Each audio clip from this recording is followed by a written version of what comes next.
And we're here at Comic Art Scene in Oklahoma City with Jerry Bennett. And I want to introduce you, but I feel like I shouldn't because my wife has given the best introduction for you possible. Really? You are Oklahoma City's version of Kevin Bacon. Ha!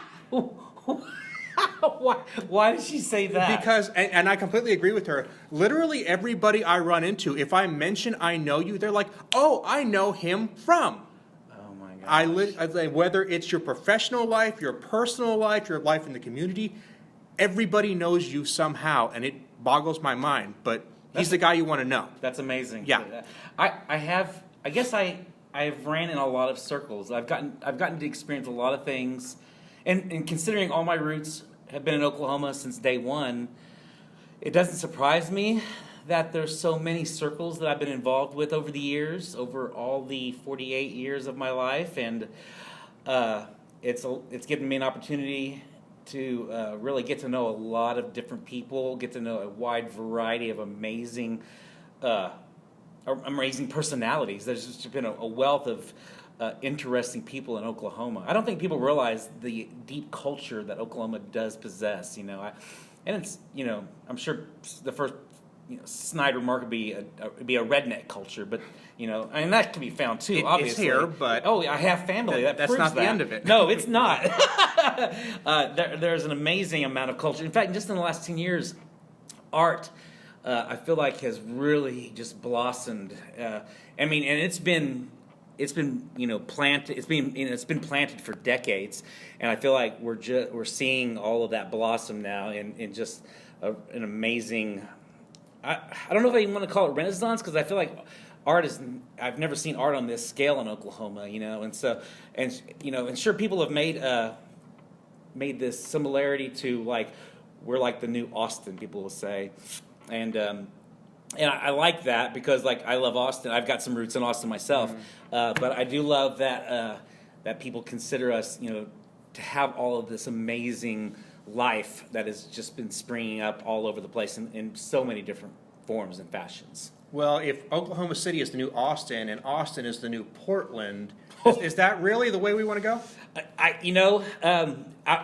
had that argument. I said, if people don't like where Austin is now compared to where they were, like, are we going to turn into that? And I think a lot of people feel like that won't be the case with us because of the logistics and the geography. Because, like, Austin's a huge college town. And I love Austin, FYI. I do too.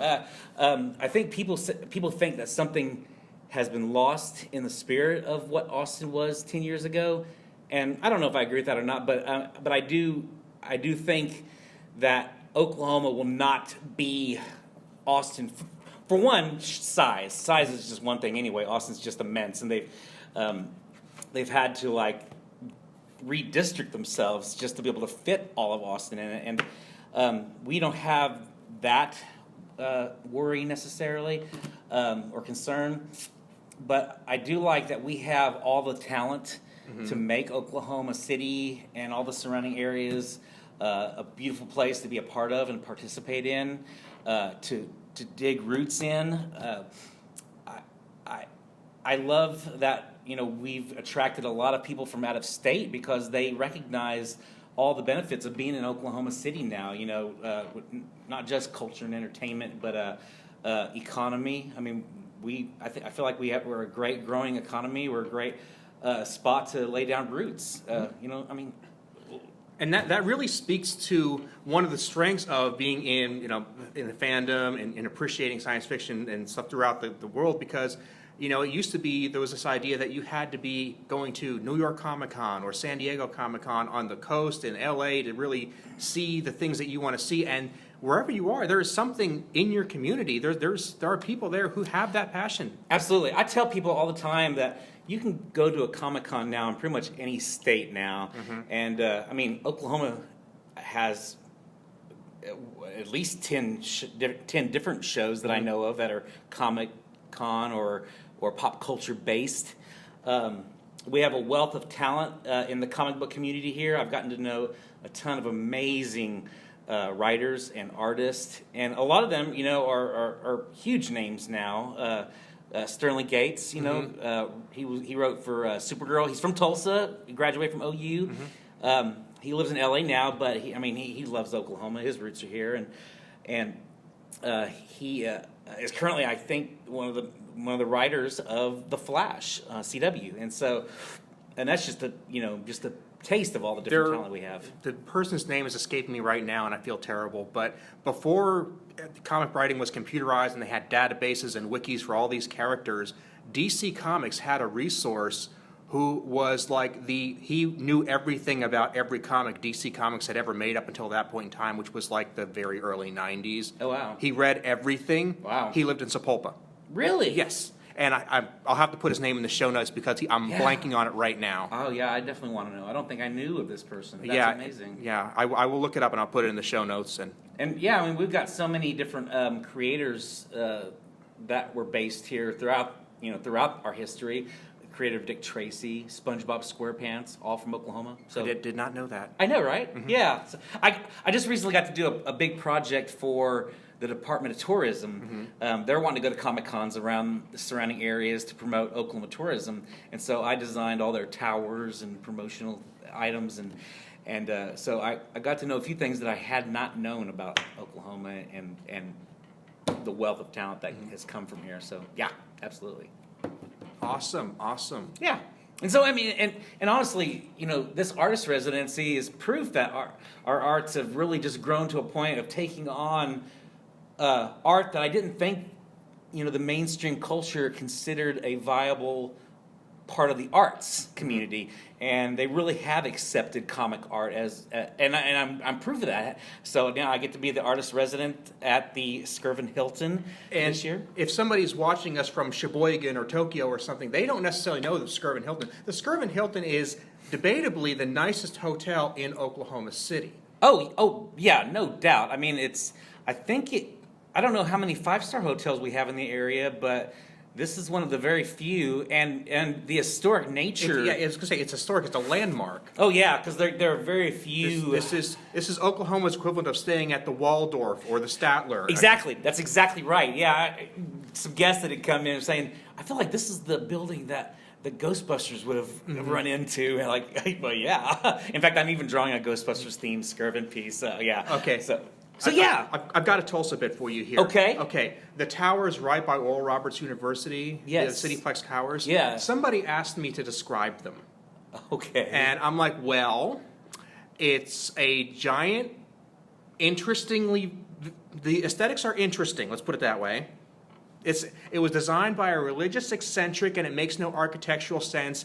It's essentially the apartment building from Ghostbusters. I know, right? It's Oklahoma Spook Central. So, yeah. Which I love. There's very few. We had some great examples of amazing architecture before the 70s. There were so many amazing pieces of architecture that was in downtown Oklahoma City before they got torn down for urban renewal. Mm-hmm. But the Skirvin is one of those pieces of architecture that has remained to this day, and it had been closed for a number of years, and the Hilton finally bought and renovated with the help of Oklahoma City, and so now it's an amazing place, and that they have this space to offer an artist to do their thing, and so it's a huge blessing for me. Fantastic. Yeah. So, what's your plan for the day? You've got all these great comic panels laid out here. You got some of your prints, and people are going to be coming in to watch what you're doing. Yeah, this is kind of like my normal day. I get to be here for a longer day today, being a Saturday. The Skirvin likes for me to be able to spend some time with the guest, and the guests are usually more open or available around evenings and Saturdays, because that's when people stay at hotels usually. Right. And so I'll usually be working on stuff. I got several projects that I'm working on, several different comic book projects, a few commissions, a few one-off, just having fun with comic pieces. And in the meantime, people can come in and watch me work, or they can come in and look at my gallery. They can buy prints. They can just look at my prints. They can talk art. I love to talk shop about comic art and the history of comics. And then I have all these fun activities where kids of all ages and sizes can come and learn different aspects of creating comic art.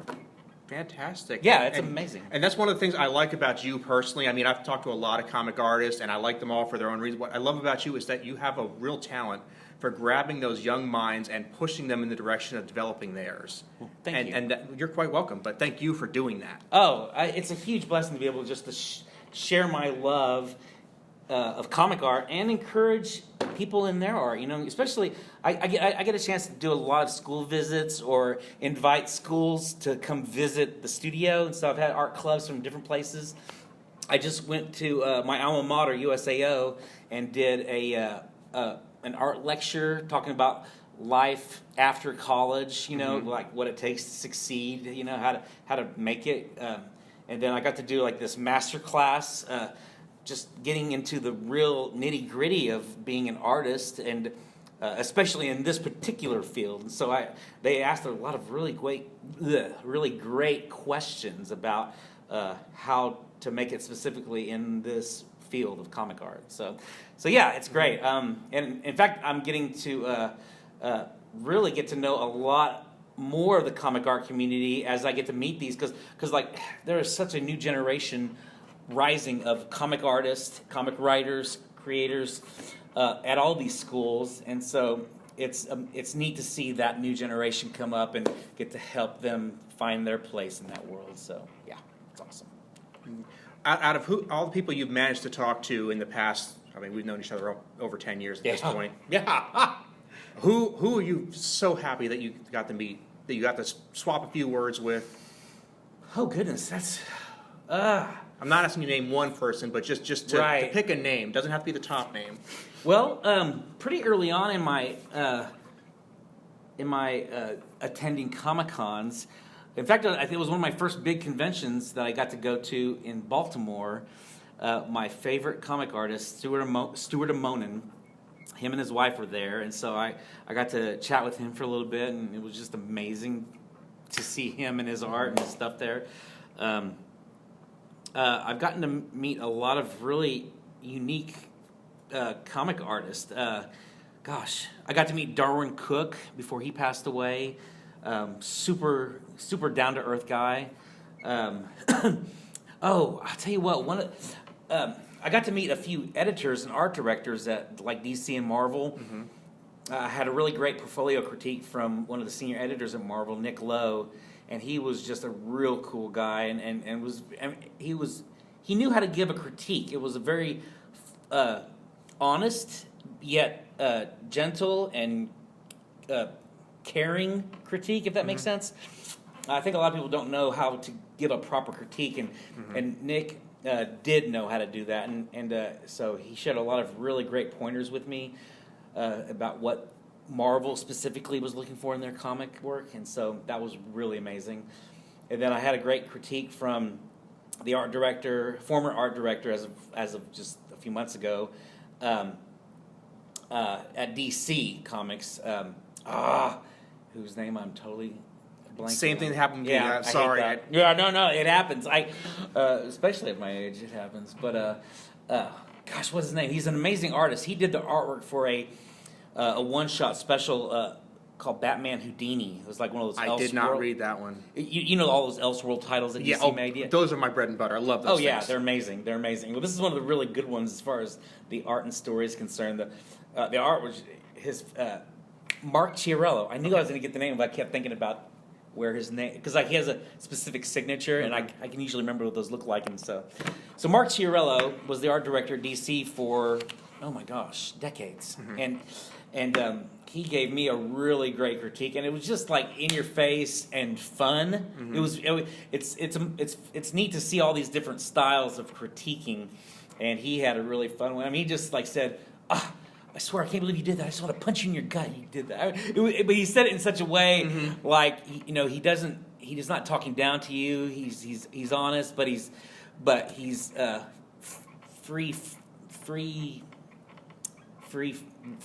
I don't know. I can't think of a better word, but it was just a really fun critique, and I walked away learning a lot from him as well. And so it was amazing. So they're among some of my favorite people that I've met. and locally, I mean, there's there's a treasure of people that I've met here.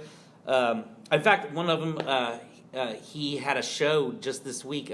Mike Wimmer, he's been a fantastic friend and an amazing talent. His art is just eons ahead of anyone's I know. His illustration work is gorgeous. He has a show he just recently opened called I Will Work For, and he had a number of people.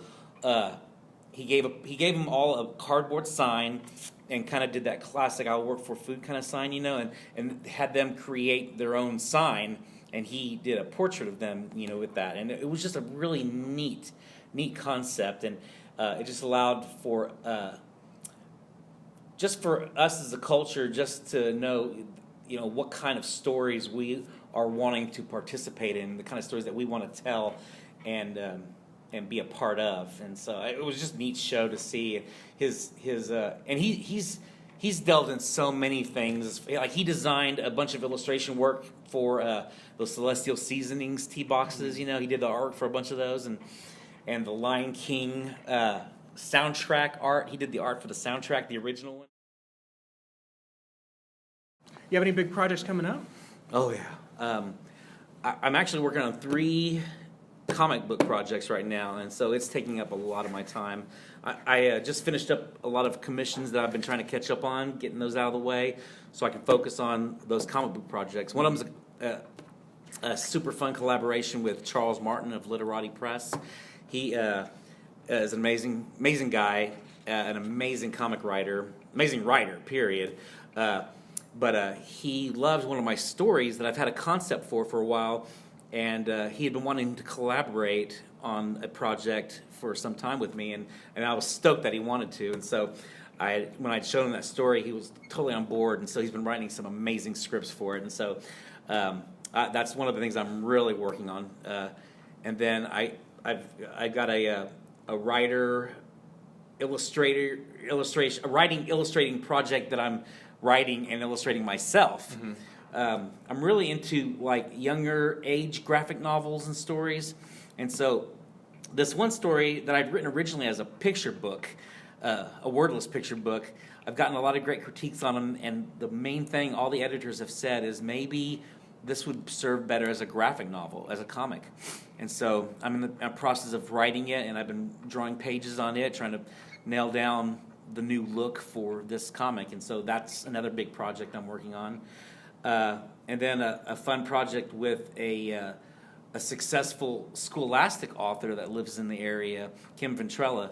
Her and I have a fun project that we've been wanting to work on. So I've got my irons in lots of fires. So it's super fun to be just busy with things. And then I got so many other projects that I've been wanting to do. I do get to finally announce that I'm working on, with Cryptozoic on a new set that's based around. I'm doing sketch cards for their trading card set called Superheroes and Villains of the DC Cinematic Universe. Oh, awesome! Yeah, so you get to do the cinema versions of the classic characters. Exactly. Yeah. So that's fun. Anything from Batman Begins to Shazam. So yeah. See, I would want to go totally old school, which is probably why they didn't pick me. I would too. I mean, like, of course, I would love to have drawn like a Jack Nicholson Joker, mm-hmm. or Christopher Reeve Superman, Mm-hmm. But I'm a Robert Lowry Batman guy. I know. Oh my! Oh, you're old school. Oh, very, very. You are old school. I love it when people are like, dude, Batman. The first time they showed Batman was when Adam West like, no. You're about 2 decades too late. Thank you very much. I would love to someday do just this collage piece of all the different Batman actors, mm-hmm. or all the Superman actors, because that's a wealth of actors that mm-hmm. have portrayed Batman or Superman. Because I think wasn't there a Superman before George Reeves even? There was Kirk Allen. Mm-hmm. Yeah. So yeah, it's I mean, if you watch it now, it seems so. I'm going to use the word hokey. But it was a great representation of what he was at that time. Yeah, absolutely. I mean, and there are several versions of Superman that kind of can relate to that mm-hmm. version, which, I mean, I think that's the Superman everyone knows and loves, at least in my opinion. And I think the proof of that is He was a little more violent, a little more intimidating, but still basically the Boy Scout. Basically. Absolutely. I mean, like, what I will often tell people is that the 1966 Adam West Batman was more authentic to the comic books of that era than the 1989 movie was to the comic books of its era. Right. And I mean, yeah, well, that's true. That's very true. I mean, and I like the 89 movie. Oh, I do too. But, I mean, it was a movie first and a comic book movie second. Yes. Yeah, you're absolutely right. Yeah, and I mean, and I understand Tim Burton, likes. He did his thing. He did his thing. That's what it was. It was his vision. So, and a lot of the visions of the Batman through the years have kind of like been their own thing. I mean, because the Christopher Nolan Batmans. I mean, I feel like it was unique. Mm-hmm. I don't know if I can compare it to any of the comics necessarily. So yeah, Nolan's movies were a great way of proving that you could make a Batman that was fleshed out the way the comics were. Even though it didn't quite encompass the whole universe, they had to cut things short, especially in the third movie. But they did it when you didn't think it could be done. Right. Yeah. I mean, they gave the most realistic aspect, feel to that. You could see this actually happening outside your window if you let yourself believe it. Yes, absolutely. And I know I try not to be a hater, and that's why I feel like the Justice League movie is not the worst thing out there. I know a lot of people don't like this new version of. I haven't seen it yet, so I'm gonna. Well, okay. Okay, here's the thing. I saw Batman versus Superman. Yeah. I had feelings.